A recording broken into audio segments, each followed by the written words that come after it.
ඔන්න ඇක්ෂන් සහ thriller film බලන්න ආස අයට 2025-2026 කාලේ ආපු තවත් සුපිරි ෆිල්ම් එකක් ගැන තමයි මේ කියන්න යන්නේ. ඒක තමයි ප්‍රොටෙක්ටර්. අපි කවුරුත් රෙසිඩන්ට් ඊවිල් ෆිල්ම් සීරීස් එකෙන් දන්න ජනප්‍රිය නිලි මිලා ජෝවිච් තමයි මේකේ ප්‍රධාන චරිතය රඟපාන්නේ. මේක හරියටම අර අපි බලපු ටේකන් ෆිල්ම් එක වගේම Tamanගේ දරුවා වෙනුවෙන් ඕනෑම අවදානමක් ගන්න අම්මා කෙනෙක්ගේ කතාවක්. කතාව යන්නේ මෙහෙමයි.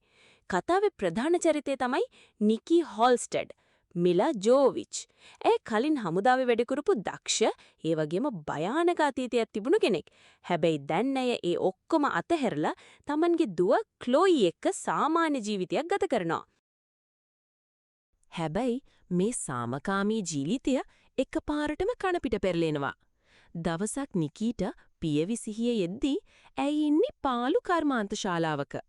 ඒ වගේම එයාට තේරෙනවා තමන්ගේ ආදරණීය දුවව කවුරු හරි අබිරහස් කල්ලියක් පැහැරගෙන ගිහින් කියලා. මෙතනින් පස්සේ කතාවේ වේගය සම්පූර්ණයෙන්ම වැඩි වෙනවා. තමන්ගේ පරණ හමුදා පුහුණුව පාවිච්චි කරලා දුවව හොයාගෙන පාතාල ලෝකයේ පෙරලගෙන යන ගමනක් තමයි ෆිල්ම් එක පුරාවටම තියෙන්නේ. හැබැයි මේ ගමනේදී පාතාල කල්ලියට විතරක් නෙමෙයි ඇයට පොලිසියෙන් සහ හමුදාවෙන් එල්ලවන බාධාවලටත් මුහුණ දෙන්න සිද්ධ වෙනවා. නලු නිලියන් සහ අධ්‍යක්ෂණය.